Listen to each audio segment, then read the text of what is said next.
Penipuan berkedok asmara atau love scamming jadi fenomena yang tumbuh subur di ruang digital.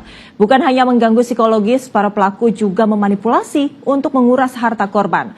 Mengapa banyak orang yang terjebak dan bagaimana sindikat ini bekerja? Berikut ulasannya.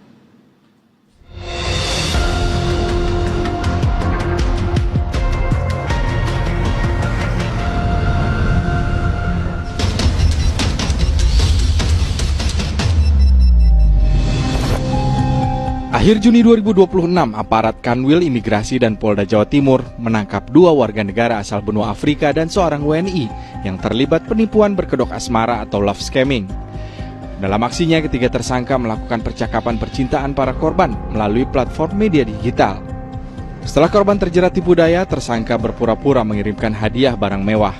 Namun mereka beralasan barang tersebut tertahan di imigrasi, dan korban diminta mengirimkan sejumlah uang kepada tersangka untuk menebus hadiah fiktif tersebut. Ada lebih dari 50 wanita menjadi korban dan mayoritas berumur lebih dari 40 tahun. Penipuan itu berlangsung sejak Agustus 2025 dan menyebabkan kerugian lebih dari 1 miliar rupiah. Kepada korban untuk melakukan penipuan online dengan modus love scamming atau berpura-pura mencintai. Jadi mereka pelakunya berusaha bonding dengan korban supaya dipercaya, supaya terjadi hubungan selayaknya orang seperti pacaran. Penipuan berkedok percintaan turut melibatkan model bernama Fabiola Elizabeth. Bersama 38 orang anggota sindikat berskala internasional, Fabiola ditangkap di Solo Baru, Kabupaten Sukoharjo, Jawa Tengah. Mereka menyasar warga negara asing, khususnya Amerika Serikat, untuk masuk ke perangkap penipuan investasi bodong berkedok kencan online. Total ada lebih dari 130 orang menjadi korban dengan kerugian 2,3 juta dolar Amerika Serikat atau sekira 41,1 miliar rupiah. Praktik love scamming bahkan bisa dilakukan di balik jeruji besi penjara. Lebih dari 130 narapidana dan 5 pegawai rutan Kota Bumi Lampung Utara bersekongkol menipu lebih dari 1.900 perempuan dengan kedok kencan melalui aplikasi pesan maupun media sosial. Tersangka menggunakan media sosial dengan akun palsu dan menyamar sebagai anggota TNI atau polisi untuk memperdaya korban. Setelah hubungan emosional terjalin, tersangka meminta korban melakukan adegan vulgar melalui sambungan telepon video atau mengirim foto. Foto dan video tersebut digunakan untuk memeras korban.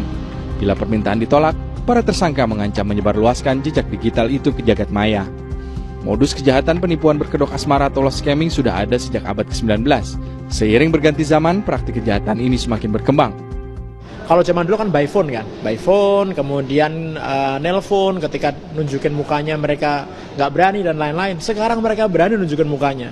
Dengan menggunakan apa? Menggunakan AI. Kemudian mengenerate wajah orang, kemudian dari wajah itu dibuat source-nya menjadi source komputer gitu, kemudian dikonekkan ke handphone sehingga ketika video call yang ngomong itu sebenarnya adalah AI gitu. Nah, itu yang membuat korban ini menjadi semakin percaya dan akhirnya menjadi tertipu. Salah satu teknologi cyber yang paling rentan terdapat ancaman love scamming adalah aplikasi kencan atau perjodohan. Kan kalau kita pakai dating apps nggak harus pakai KTP, ya kan? Nggak harus pakai face recognition, nggak harus pakai yang macam-macam gitu. Yang menyebabkan sebenarnya aplikasi dating apps ini cukup rentan gitu. Kalau kita terlalu percaya 100% bahwa orang yang ada di sana itu adalah orang yang benar gitu. Sehingga kita perlu hati-hati. Tidak mudah membasmi love scamming, apalagi terkait dengan jaringan kejahatan internasional. Butuh kerja keras serta sinergi aparat penegak hukum dan instansi terkait untuk merealisasikannya.